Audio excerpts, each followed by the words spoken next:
Hi everyone, my name is Kelly Rose. This is my introduction video for AEP 800. What I do and where I work, I'm a third grade teacher in the Shawnee Mission School District, which is, if you're unfamiliar with it, it's a large district outside of Kansas City. Our district does have one-to-one iPads in the elementary school level, and we are one-to-one MacBooks at the middle school and high school level. My technology strengths would be that I have a lot of experience integrating technology into the classroom since we are one-to-one.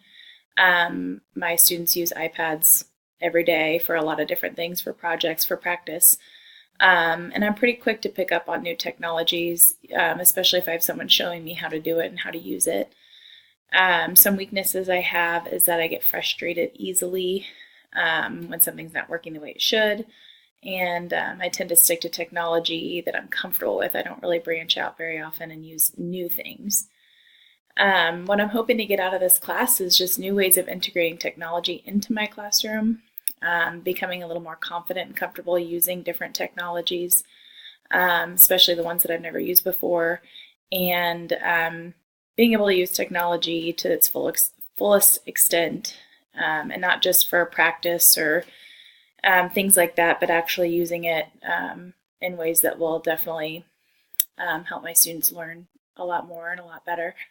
I look forward to this class. I look forward to working with all of you. Good luck.